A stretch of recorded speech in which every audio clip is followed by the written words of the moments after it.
नमस्कार, आप देख रहे हैं आरएनआई न्यूज। मैं हूं आपके साथ गुफरान खान।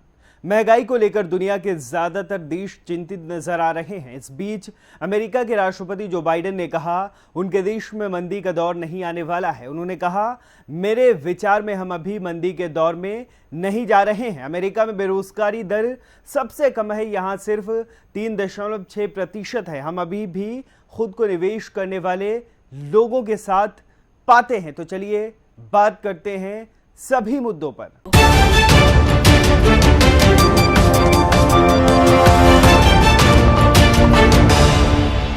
अमेरिकी राष्ट्रपति जो बाइडेन ने कहा कि हम तीव्र विकास से स्थिर विकास की ओर बढ़ेंगे। तो ऐसे में अमेरिकी अर्थव्यवस्था थोड़ी नीचे आ सकती है। ये भगवान की इच्छा है, लेकिन मुझे नहीं लगता हम मंदी के दौर में जा रहे हैं। आपको बता दें, दुनिया की बड़ी अर्थव्यवस्थाओं में शुमार अमेरिका और चीन पर मंदी की मार की आशंका गहराती जा रही है। पहले से ही मंदी मार झेल रहे एशियाई देश भी इस मंदी की चपेट में आ सकते हैं। ब्लूमबर्ग की ओर से दुनिया के अर्थशास्त्रियों के बीच कराए गए एक सर्वे में दावा किया गया, भारत को छोड़कर दुनिया के ताकतवर देश मंदी की चपेट में आ सकते हैं। सर्वे के मुताबिक चीन में मंदी आने की आशंका 20% है, अमेरिका में 40%, वहीं यूरोप में 50% आशंका व्यक्त की गई है। इस सर्वे के अनुसार अर्थशास्त्रियों ने कहा, महंगाई पर काबू पाने के लिए दुनिया के केंद्रीय बैंक ब्याज दरों में इजाफा कर रहे हैं, जिससे मंदी की आशंका बढ़ गई है। इस सर्वे में दावा किया गया कि श्रीलंका इस बार मंदी की मार से बुरी तरह से प्रभावित होगा। इस बात की आशंका व्यक्त की गई कि श्रीलंका या तो इस साल के आखिर में या फिर अगले साल की शुरुआत में मंदी की मार झेल रहा होगा। इसकी 85% आशंका व्यक्त की गई है। तो वहीं इससे पहले कराए गए सर्वे में श्रीलंका के मंदी में फंसने की आशंका 33% व्यक्त की गई थी। भारत भी झेल चुका है मंदी। तो चलिए बात करते हैं यह स्थिति कब थी।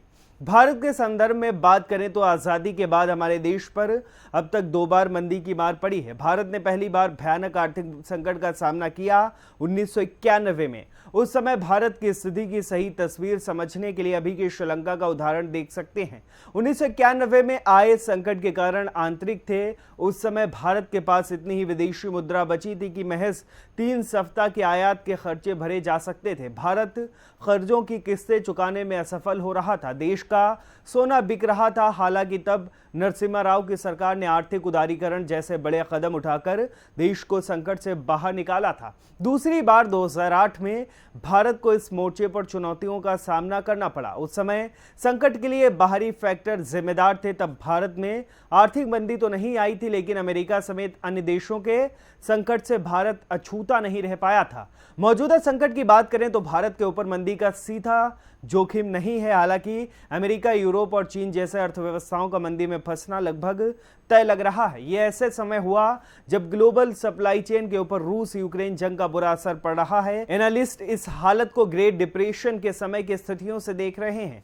दुनिया ने तब भी महामारी और विश्व युद्ध का सामना किया था। फिलहाल आरएनआई की इस वीडियो में आज के लिए बस इतना ही। ऐसे ही तमाम खबरों के लिए बने रहिए आरएनआई न्यूज के साथ।